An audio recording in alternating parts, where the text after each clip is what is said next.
कहानी की शुरुआत होती है एक घने और विशाल जंगल से, जहां ऊंची ऊंची पर्वत श्रृंखलाएं चारों ओर फैली हुई थीं। एक रात आसमान से एक अनजान वस्तु तेजी से धरती की ओर गिरती हुई दिखाई देती है। वो किसी उल्कापिंड जैसी लग रही थी, जो सीधा पहाड़ की चोटी पर जाकर जोरदार धमाके के साथ फट जाती है। पहाड़ की ऊंचाई पर कुछ जानवर दिखाई देते हैं, जिनमें एक हिरण भी शामिल था। वो शांति से वहां अपना खाना खा रहा होता है। तभी अचानक पीछे से एक अजीब टेंटिकल्स वाला जीव उसके पास आता है। उसका शरीर बिल्कुल ऑक्टोपस जैसा दिखता है और वह हिरण पर हमला कर देता है। यानी उसी उल्कापिंड के अंदर से यह खतरनाक एलियन जीव धरती पर आ चुका था। अब सीन शिफ्ट होता है और हमें दो कपल्स दिखाए जाते हैं, जिनका नाम हैरी और रूथ था। हैरी और रूथ एक दूसरे से बहुत प्यार करते थे और कई सालों से रिलेशनशिप में थे। लेकिन हैरानी की बात यह थी कि इतने सालों के बाद भी दोनों ने शादी नहीं की थी। शायद दोनों को अभी तक एक दूसरे पर भरोसा नहीं था। फिलहाल वो दोनों एक पहाड़ की तरफ जा रहे थे, जहां वो कैंपिंग करने वाले थे। रूथ और हैरी अपनी रोजमर्रा की जिंदगी से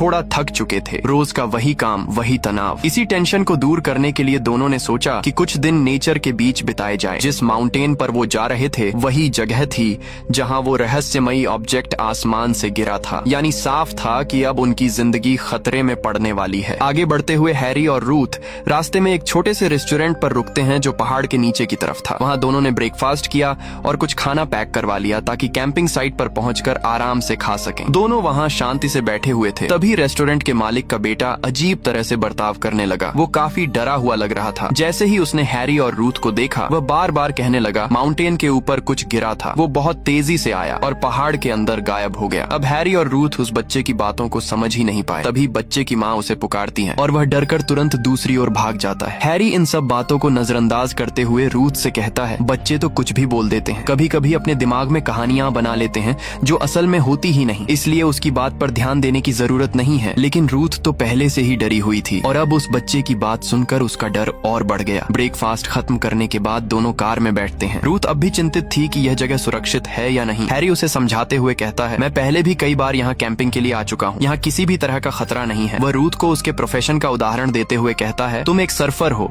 है ना? पानी के अंदर कई खतरनाक चीजें होती हैं, फिर भी तुम सर्फिंग छोड़ती नहीं। बस यही बात यहाँ भी है। हम यहाँ मजे करने आए हैं। अगर डरते रहेंगे तो कभी एंजॉय नहीं कर पाएंगे। हैरी की बातें सुनकर रूथ थोड़ा शांत होती है और आखिरकार जाने के लिए तैयार हो जाती है। अब दोनों उस माउंटेन पर साथ में कैंपिंग करने जा रहे थे। रूथ दरअसल यहाँ सिर्फ हैरी की वजह से आई थी, क्योंकि कैंपिंग का शौक तो हैरी को था। उसी ने रूथ को मनाया था कि वो उसके साथ चले। रूथ भी उसका दिल नहीं तोड़ना चाहती थी, इसलिए वह मान गई और उसके साथ आ गई। दोनों ने कैंपिंग के लिए सारा जरूरी सामान ले लिया था और अब वे माउंटेन की तरफ बढ़ने लगे। थोड़ा आगे बढ़ने के बाद रूथ को कुछ अजीब महसूस हुआ। उसे दिख रहा था कि जंगल में एकदम सन्नाटा है, न किसी जानवर की आवाज, न कीड़ों मकोड़ों की भनभनाहट। आमतौर पर जंगल में हर तरफ से आवाजें आती रहती हैं, लेकिन यहाँ मानो सब कुछ ठहर गया हो। यहाँ तक कि पेड़ पौधे भी हवा में ज्यादा नहीं हिल रहे थे। रूथ इन सब बातों को ध्यान से देख रही थी और उसे महसूस हो रहा था कि कुछ तो गड़बड़ है। काफी देर चलने के बाद हैरी और रूथ को एक खुला इलाका नजर आया। हैरी के मुताबिक वो जगह कैंपिंग के लिए बिल्कुल परफेक्ट थी, इसलिए उन्होंने अपना सारा सामान निकाला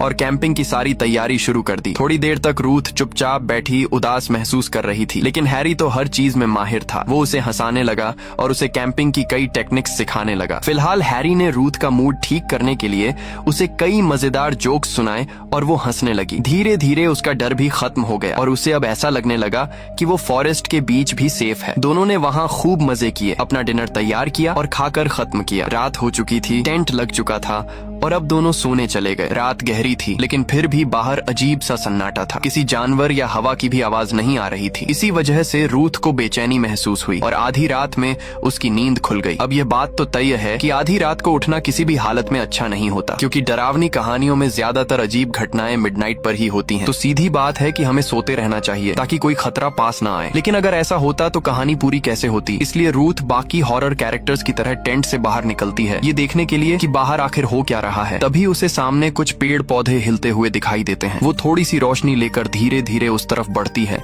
तो उसे पता चलता है कि वहाँ एक हिरण खड़ा है। हिरण आमतौर पर इंसानों पर हमला नहीं करते, इसलिए रूथ ज्यादा डरी नहीं। लेकिन रूथ ने नोटिस किया कि उसके पीछे से कुछ और गुजरा है। उस चीज की स्पीड इतनी तेज थी कि वो उसे ठीक से देख भी नहीं पाई। अचानक पीछे से किसी ने रूथ को टच किया। वो पलट कर देखती है तो सामने हैरी खड़ा था, जो उसे ढूंढते हुए यहाँ तक आ गया था, क्योंकि वो आधी रात को टेंट से निकल गई थी। दोनों अब चैन की सांस लेते हैं और वापस टेंट में लौट जाते हैं। रात बाकी शांतिपूर्वक गुजरती है। सुबह होते ही दोनों फिर से अपने सफर पर निकल पड़ते हैं। उनका टारगेट था माउंटेन के टॉप तक पहुंचना, जहां हैरी कुछ खास दिखाना चाहता था। घंटों चलने के बाद आखिरकार वो उस जगह पर पहुंचते हैं। हैरी ने रूथ की आंखें बंद करवाईं और धीरे धीरे खुलवाते हुए कहा, अब देखो। और जैसे ही रूथ ने आंखें खोली, सामने एक खूबसूरत ओशियन व्यू था। आसमान से मिलता हुआ नीला पानी, बिल्कुल किसी ड्रीम जैसी जगह। यह नजारा देख रूथ बहुत खुश हो गई। दोनों मिलकर उस पल को एंजॉय करने लगे। लेकिन असल बात यह थी कि हैरी सिर्फ उसे ये व्यू दिखाने नहीं लाया था। उसके पास रूथ के लिए कुछ खास था। उसने धीमे स्वर में कहा, जब तुम मेरी जिंदगी में आई थी सब कुछ बदल गया था। मैं खोया हुआ था, लेकिन तुमने मुझे सही रास्ता दिखाया। इतना कहते ही हैरी ने अपनी जेब से एक रिंग निकाली और घुटनों पर बैठकर रूथ को शादी के लिए प्रपोज कर दिया। रूथ ये सब देखकर खुश तो होती है, लेकिन साथ ही बेहद शौक में भी आ जाती है। दरअसल रूथ को एक ऐसा डिसऑर्डर है जिसमें अगर वो किसी अनजान या अचानक हुई चीज को देख लेती है तो उसे तेज एंग्जाइटी होने लगती है। उस वक्त उसे कुछ समझ नहीं आ रहा था, इतनी बड़ी जिम्मेदारी कैसे निभाएगी। उसका सिर घूमने लगा और वह घबरा गई। तुरंत उसने अपने बैग से एंग्जाइटी पिल्स निकाली और खा ली। थोड़ी देर बाद जाकर उसे थोड़ा आराम मिला। रूथ जानती थी कि उसका यह डिसऑर्डर कभी पूरी तरह खत्म नहीं होगा और वह नहीं चाहती थी कि हैरी उसकी इस परेशानी में फंस जाए। इसलिए मन न होते हुए भी उसने हैरी के प्रपोजल को मना कर दिया। उसने कहा कि वो उसके साथ शादी नहीं कर सकती। हैरी ने इस बात को समझने की कोशिश की, लेकिन उसे बहुत ठेस पहुंची। उसने कभी सोचा भी नहीं था जो लड़की सालों से उसके साथ है वही उसे ना कह देगी। वह टूट गया और धीरे धीरे उस जगह से दूर चला गया। रूथ को भी थोड़ी देर बाद एहसास हुआ कि उसने गलत किया। दोनों अब एक ही कैंप साइट पर थे, लेकिन एक दूसरे से बात करना लगभग बंद कर चुके थे। दोनों के मन में एक ही सवाल था, इतने सालों का रिश्ता शादी में क्यों नहीं बदल सका। रूथ ने ठान लिया कि वो हैरी से बात करेगी और अपने बिहेवियर के लिए माफी मांगेगी। लेकिन जब वो उसके पास गई, हैरी बहुत गुस्से में था और बिना कुछ कहे वहाँ से चला गया। पूरी रात दोनों की नाराजगी में ही बीत गई। सुबह जब रूथ की नींद खुली तो उसने टेबल पर एक नोट देखा जो हैरी का था। उसमें लिखा था कि वो थोड़ी देर के लिए वॉक पर जा रहा है, लेकिन जल्द लौट आएगा। रूथ वहीं कैंप पर उसका इंतजार करने लगी। उसे अपनी गलती का पूरा एहसास हो चुका था और अब वो सिर्फ माफी मांगना चाहती थी। उसे भरोसा था कि हैरी उसे कभी छोड़कर नहीं जाएगा। लेकिन इंतजार के बीच रूथ को अचानक आसपास से एक अजीब सी गंध आने लगी। वो उस बदबू की दिशा में चली और जैसे जैसे आगे बढ़ी उसके पैरों के नीचे की मिट्टी गीली और काली होती गई। तभी उसने देखा सामने कुछ ऐसा था जिसे देखकर उसकी सांसें थम गईं। वो एक मरा हुआ हिरन था जिसकी पूरी बॉडी पर काले रंग का कोई अजीब सा सब्सटेंस चिपका हुआ था। रूथ को समझ नहीं आ रहा था कि यह क्या चीज है, लेकिन उसकी स्मेल इतनी तेज थी, दूर तक फैल रही थी। थोड़ी ही देर में हैरी वहाँ पहुँच गया। रूथ ने उसे उस मरे हुए हिरन के बारे में बताया। हैरी तुरंत रूथ को वहाँ से लेकर चला गया। उसका मानना था कि यह किसी तरह के इंसेक्ट्स का असर है जो मरे हुए जानवरों के शरीर को जलाने का काम करते हैं। दोनों कैंप पर वापस आ गए। कुछ देर की चुप्पी के बाद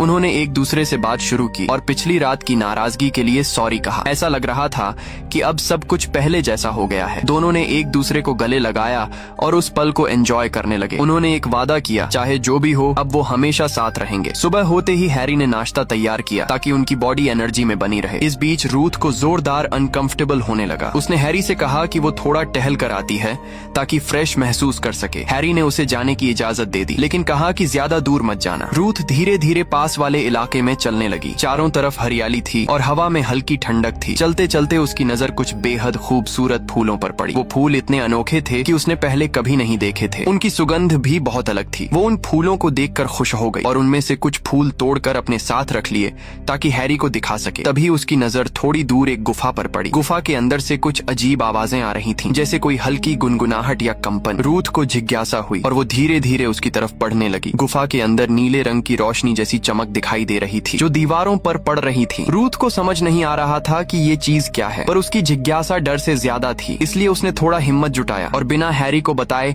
गहरी सांस लेकर उस गुफा के अंदर चली गई। अंदर एकदम सन्नाटा था। बस ऊपर से हल्की सी सूरज की किरणें गुफा में पड़ रही थीं, जिससे अंदर की हर चीज साफ साफ दिखाई दे रही थी। अब रूथ को वही ब्लू सब्सटेंस दिखता है जो उसने बाहर देखा था। पास जाकर ध्यान से देखने पर पता चला ये कोई लिक्विड टाइप मटेरियल है जो बहुत अजीब तरीके से ग्लो कर रहा था। रूथ ने एक स्टिक से उसे टच करके चेक किया, लेकिन तभी पीछे से एक अनजान आवाज आई। जब वो पलटी तो सामने जो उसने देखा उसे देखकर रूथ के होश उड़ गए। वो घबरा गई और जोर से चीखने लगी, लेकिन उसी मोमेंट के बाद से किसी को पता नहीं चला कि रूथ के साथ क्या हुआ। काफी देर बीत गई। हैरी अब तक उसका वेट कर रहा था, लेकिन रूथ वापस नहीं आई। वो चिंतित हो गया और उसी रास्ते पर निकल पड़ा जहाँ रूथ गई थी। चलते चलते उसे वही गुफा दिखाई दी, लेकिन हैरी को अंदर जाने की जरूरत नहीं पड़ी क्योंकि सामने की तरफ ही रूथ खड़ी थी, एकदम अजीब और खाली निगाहों से देखती हुई। हैरी फौरन उसके पास पहुंचा और बोला, तुम यहाँ क्या कर रही थी? मैं कब से तुम्हें ढूंढ रहा हूँ। पर रूथ चुप रही। उसके चेहरे पर एक अजीब सी गंभीरता थी, जैसे वो किसी और ही सोच में खो गई हो। हैरी को लगा शायद उसे फिर से एंग्जाइटी अटैक हुआ है, इसीलिए उसने बात को वहीं खत्म किया और रूथ को लेकर वापस कैंपिंग साइट पर चला आया। वो दोनों खाना खाकर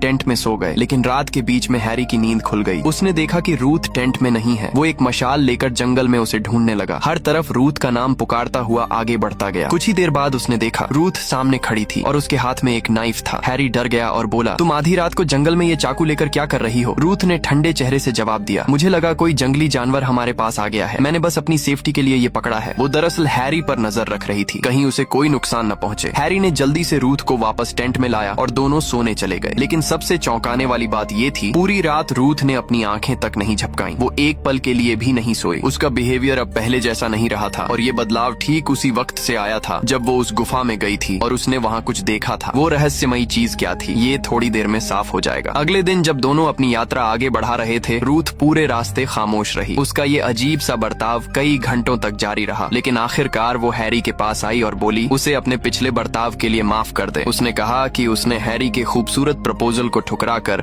बहुत बड़ी गलती की थी और अपने डिसऑनर की वजह से उसे परेशान किया। फिर रूथ मुस्कुराकर बोली, अब वो सच में बहुत खुश है और हैरी से शादी के लिए तैयार है। ये सुनकर हैरी की खुशी का ठिकाना नहीं रहा। रूथ ने कहा कि वो चाहती है कि हैरी उसे वैसे ही दोबारा प्रपोज करे, उसी खूबसूरत व्यू फ्रेम के सामने जहां उसने पहले किया था, ताकि वो उस पल को पूरी तरह महसूस कर सके। हैरी ने बिना देर किए रूथ को लेकर फिर से उस ओशियन व्यू पॉइंट पर पहुंचाया। हवा में ठंडक थी, माहौल बेहद शांत और खूबसूरत। हैरी ने मुस्कुराते हुए अपनी रिंग निकाली और रूथ की ओर बढ़ाया। रूथ ने रिंग को एक्सेप्ट कर लिया, लेकिन उसके चेहरे पर एक अजीब सी ठंडक थी और वो लगातार हैरी को घूर रही थी। हैरी जैसे ही खड़ा हुआ, रूथ ने अचानक उसे जोर से धक्का दे दिया। वो सीधा नीचे की खाई में जा गिरा। ऊंचाई से गिरने और पत्थरों से टकराने के बाद हैरी की वहीं मौत हो गई। रूथ उस ऊंचाई से नीचे देखते हुए बस हैरी को निहारती रही। किसी को नहीं पता कि उसके दिमाग में क्या चल रहा था या उसने ऐसा क्यों किया। ये सब एक रहस्य था जो जल्द ही सामने आने वाला था। हैरी के गिरने के बाद रूथ घबरा गई और बुरी तरह से जंगल के अंदर भागने लगी। उसे समझ नहीं आ रहा था कि वो कहाँ जाए। कई दिनों से उसने ठीक से खाना नहीं खाया था, न पानी पिया था, न नींद ली थी। थकान और सदमे की वजह से वो अचानक बेहोश हो गई और उसका सिर एक पत्थर से टकरा गया। वो वहीं जमीन पर गिर पड़ी। कुछ देर बाद दो बुजुर्ग टूरिस्ट उस रास्ते से गुजरे। उन्होंने रूथ को देखा और तुरंत उसकी मदद के लिए दौड़ पड़े। उन्होंने उसे उठाया और पानी पिलाया और देखा कि उसके सिर पर गहरी चोट है। दोनों ने तय किया कि चाहे कुछ भी हो जाए, वे इस लड़की को बचाएंगे। लड़की बहुत यंग लग रही थी और साफ दिख रहा था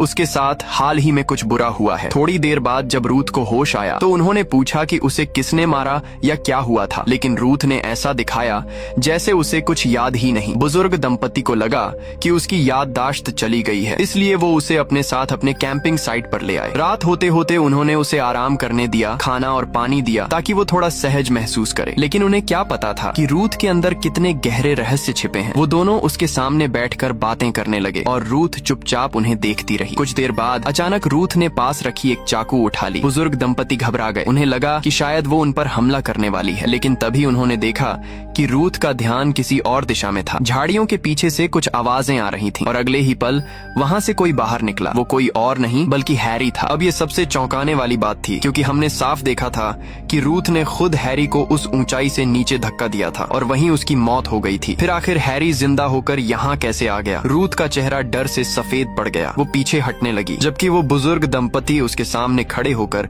उसे बचाने की कोशिश करने लगे। ओल्ड लेडी रूथ को लेकर किनारे हट गई, जबकि ओल्ड मैन आगे बढ़कर हैरी को रोकने की कोशिश करने लगा। हैरी जरा भी डरा नहीं था। वो सीधा उस बूढ़े आदमी के पास पहुंचा और अचानक अपने हाथ से एक ब्लेड निकाल लिया। ये ब्लेड कहाँ से आया किसी को नहीं पता था। अगले ही पल उसने बेरहमी से उस तेज ब्लेड को उसके शरीर पर चला दिया। बूढ़े आदमी की बॉडी दो हिस्सों में बट गई थी। ये नजारा इतना भयानक था कि बूढ़ी औरत और रूथ दोनों की चीखें निकल गईं। रूथ डर के मारे पास के एक पेड़ के पीछे जाकर छुप गई, लेकिन जिसके हाथ में अभी भी वो ब्लेड था अब उस बूढ़ी औरत की तरफ बढ़ने लगा। उसने जोर से चिल्लाकर कहा, अगर रूथ बाहर नहीं आई तो मैं इसे भी नहीं छोड़ूंगा। रूथ के पास अब कोई रास्ता नहीं था। वो डरते हुए पेड़ के पीछे से बाहर निकली, पर हैरी ने फिर भी दया नहीं दिखाई। उसने उस औरत को भी बेरहमी से मार दिया। लेकिन सबसे डरावनी बात यह थी कि वह ब्लेड हैरी के हाथ में नहीं था, वो उसके शरीर से ही निकल रहा था। उसकी स्किन के अंदर से जैसे कोई कोई नुकीली चीज बाहर आई हो। अब हैरी उसी ब्लेड के साथ रूथ के पास पहुंचा और गुस्से में बोला, तुम्हें मेरे बारे में कैसे पता चला? रूथ कांपते हुए सच्चाई बताने लगी। उसने कहा, जब मैं उस दिन जंगल में वॉक करने गई थी, मुझे एक गुफा मिली थी। उसके अंदर कुछ नीला चमकता हुआ लिक्विड था। मैं उसे देखने के लिए अंदर गई और तभी मैंने कुछ ऐसा देखा जिससे मेरी चीख निकल गई थी। वो चीज कोई और नहीं बल्कि हैरी की असली डेड बॉडी थी। वो वही था, वही कपड़े, वही चेहरा, लेकिन उसका शरीर पूरी तरह से काले पदार्थ से ढका हुआ था, जैसे किसी ने उसके ऊपर कुछ चिपका दिया हो। रूथ को तभी समझ आ गया था कि कोई या कुछ उसकी बॉडी को होस्ट की तरह इस्तेमाल कर रहा है। ये दृश्य देखकर उसे बहुत तेज